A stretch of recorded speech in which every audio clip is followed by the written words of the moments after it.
ദൈവവചനത്തിന് മുൻപിൽ പാപത്തിൻ്റെ ശക്തികൾ കീഴടങ്ങും. ദൈവവചനത്തിന് മുൻപിൽ മരണത്തിൻ്റെ ശക്തികൾ കീഴടങ്ങും. മരണവും വചനവും നേർക്കുനേർ വന്നാൽ മരണം വചനത്തിന് മുൻപിൽ കീഴടങ്ങും.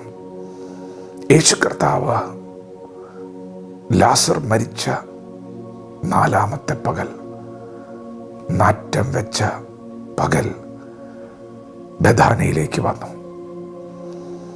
യേശു കർത്താവ് ലാസറിൻ്റെ കല്ലറയ്ക്കിൽ നിന്നുകൊണ്ട് വിളിച്ചു, ലാസറേ പുറത്തു വരിക.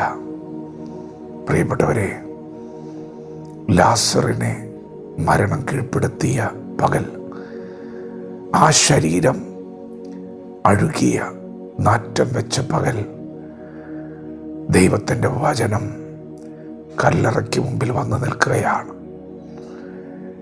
യേശു പറഞ്ഞു, ലാസറേ പുറത്തു വരിക. ആ ദൈവശബ്ദത്തിന് മുൻപിൽ, വചനത്തിന് മുൻപിൽ മരിച്ചവൻ പുറത്തു വന്നു. അതെ, ദൈവവചനത്തിന് മുൻപിൽ മരണത്തിൻ്റെ ശക്തികൾ കീഴടങ്ങും. ഇന്ന് പകൽ നിങ്ങളെ തളർത്തുന്ന വിഷയം എന്താണ്? ദൈവത്തിൻ്റെ വചനത്തെ മുറുകെ പിടിക്കാമോ? എന്താണ് ദൈവം നമുക്ക് നൽകുന്ന വചനം? സാക്ഷാൽ നമ്മുടെ രോഗങ്ങളെ അവൻ വഹിച്ചു, വേദനകളെ അവൻ ചുമന്നു. നമ്മുടെ സമാധാനത്തിനായിട്ടുള്ള ശിക്ഷ അവൻ്റെ മേലായി.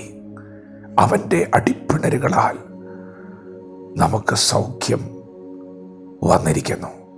പ്രിയപ്പെട്ടവരെ, നിങ്ങളുടെ അസാധ്യതകളുടെ നടുവിൽ ഇനി ഒരിക്കലും ഈ രോഗത്തിൽ നിന്നൊരു വിടുതലുണ്ടാകില്ലെന്ന വൈദ്യശാസ്ത്രം വിധി എഴുതിയ നിങ്ങളുടെ വിഷയത്തിൻ്റെ നടുവിൽ നിങ്ങളെ സൗഖ്യമാക്കിയിരിക്കുന്നു എന്ന വചനത്തെ വിശ്വസിച്ച് ആ വചനത്തിൽ തന്നെ അടിയുറച്ചു നിന്നാൽ, പ്രിയപ്പെട്ടവരെ, രോഗത്തിൻ്റെ ശക്തികൾ ദൈവവചനത്തിന് മുൻപിൽ കീഴടങ്ങും.